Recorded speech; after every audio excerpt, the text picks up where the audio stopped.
नमस्कार दोस्तों, कैसे हैं आप। आज मैं फिर से आपके पास आपके सामने अपनी नई स्टोरी के साथ। कहते हैं ना कि वाणी आपको वो मंजिल दिला सकती है जो अभी तक आपने नहीं हासिल किया है। इस वाणी के जरिए ही आप या तो युद्ध जीत सकते हैं या जीता हुआ युद्ध भी हार सकते हैं। तो आज की जो कहानी है ये जुबान से संबंधित है और जुबान से निकलने वाले दिल को ठेस पहुंचाने वाले शब्दों से रिलेटेड है। एक बहुत पुरानी सूक्ति भी है, वाणी ऐसी बोलिए मन का आपा खोए, औरन को शीतल करे खुद भी शीतल होए। बिल्कुल दोस्तों, तो वाणी हमें वैसी ही बोलनी चाहिए जैसे खुद को अच्छा लगे और उससे दूसरे को भी कर्णप्रिय महसूस हो सके। ये कहानी एक ऐसे दुकानदार की है जो कि दुकानदारी करता है और दुकान से आने के बाद थोड़ा चिड़चिड़ा हो जाता है और अपने आस पड़ोस के लोगों से झगड़ा करने लगता है। झगड़ा करते करते क्या होता है कि कुछ बहुत ऐसे अपशब्द बोल देता है अपने बगलगीर को या बगल में रहने वाले को, नेबर को, जिससे उसको ठेस पहुंच जाती है। और ठेस पहुंचने से वो चीज़ें भूल नहीं पाता है और भूल नहीं पाने की वजह से वो सोचता है कि मैं अब इससे कैसे बदला लेने की कोशिश करूं।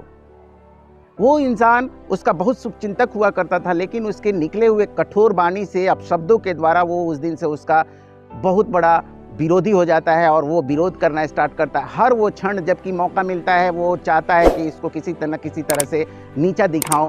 धीरे धीरे क्या होता है कि वो उसके प्रति एक दुष्प्रचार का वातावरण स्टार्ट कर देता है। लगातार उसके बारे में नेगेटिव बातें जो कि नहीं भी है, उसके मन को ठेस पहुंची थी, इसलिए वो ऐसा स्टार्ट कर देता है। लोगों से कहना, अगल बगल के लोगों से कहना, और बहुत उसका एक तरह से बोलिए तो सामाजिक बहिष्कार वाली स्थिति हो जाती है कि इस इंसान ने, जो कि एक दुकानदार भी है, इसने ऐसा भी काम किया है, किसी के बारे में इतने अपशब्द कहे हैं। दिन पर दिन समय बीतता जाता है, उस इंसान को तब तक महसूस हो चुका होता है कि मैंने बहुत बड़ा गलती किया है और बहुत बड़ी गलती होने की वजह से मैंने कुछ अपशब्द बोले हैं। तो अपशब्द के लिए वो पश्चाताप में चला जाता है और सोचता है कि अब मैं क्या करूं जिससे कि उसके कष्ट को हर सकूं। इसी चक्कर में वो एक महात्मा से मिलता है। महात्मा उनसे बोलते हैं कि चलो जो हो गया सो हो गया, अब क्या करो कि तुम्हें अब सोचने की ज़रूरत नहीं है।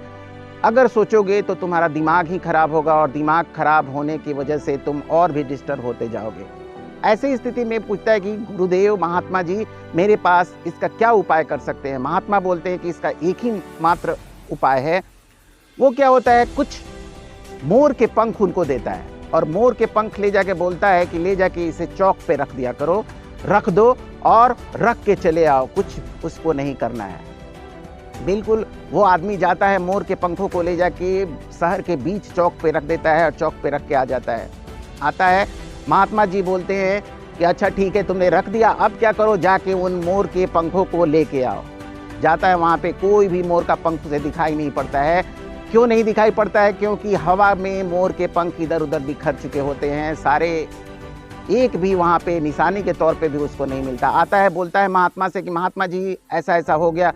बोला कि बिल्कुल भी वो जो शब्द तुमने बोले थे वो इसी तरह से हो गया है, वो तुम्हारा बहुत बड़ा घोर विरोधी हो गया है सिर्फ बातों से, क्योंकि जो बात जुबान से निकल चुकी है वो दोबारा लौट के नहीं आ सकता या आ सकती। आपको सिर्फ उसके लिए कोशिश करनी है और ज़िंदगी में ये ठान लें कि कभी भी अपने जुबान से ऐसे कुछ शब्द ना निकाले जिसको आपकी जीवन भर पश्चाताप हो और आपका बना बनाया हितैषी भी आपका विरोधी हो जाए और आप से बदला लेने के लिए स्टार्ट हो जाए। मित्रों, हमें आपको और इस दुनिया को हर वो चीज़ अच्छी पसंद है, यानी हमारे बस में जो है वो हम अच्छा क्यों नहीं करते। अगर किसी के लिए बोलना ही है, हम बहुत कुछ नहीं कर सकते, बोलना है तो अच्छी बातें बोले जिससे कि उसके दिल को, दिमाग को ठंडक मिले। और एक बात और कहा जाता है ना कि जुबान पे हमेशा शुगर फैक्ट्री होनी चाहिए, यानी आपकी जुबान हमेशा मीठी होनी चाहिए जिससे कि आपके चाहने वाले, नहीं चाहने वाले, घोर विरोधी भी आपसे जब मिले तो आपकी जुबान को सुन के कुछ न कुछ समय के लिए आपसे प्रभावित हो जाए। और ऐसा आज का डिमांड है दोस्तों कि आप किसी को दे नहीं सकते, कुछ भी कर नहीं सकते, लेकिन आप जुबान के तौर पे जुबान से बोली हुई चीज़ें से किसी की दिल जीत सकते हैं, उसकी ज़िंदगी खुशनुमा कर सकते हैं, उसका दिन खुशनुमा कर सकते हैं और उसको बहुत मोटिवेट कर सकते हैं, उसकी ज़िंदगी में तरह तरह की नई नई ऊंचाइयों तक ले जा सकते हैं। ये सिर्फ आपके द्वारा बोली गई वाणी से ही हो सकता है। तो क्यों ना आज से, अभी से आप अपने वाणी में संयमता लाएं और संयम के अनुसार सोचें कि क्या बोलना है, और बोलने से पहले उसके बहुत बार सोचें कि मैं जो बोल रहा हूँ उसकी दूसरे पे क्या इफ़ेक्ट पड़ने वाले है या दूसरे उसके बारे में क्या सोचने वाले हैं। तो अगर आपको लगता है कि ये बातें तर्क संगत है तो ज़रूर इसको शेयर कीजिएगा, अपनी ज़िंदगी में भी उतारने की कोशिश कीजिएगा और बस आपकी ज़िंदगी खुशनुमा रहे, आपकी वाणी ऐसी मधुर बने कि आप चारों तरफ लोकप्रियता के शिखर को चूमते जाएं, पहुंचते जाएं।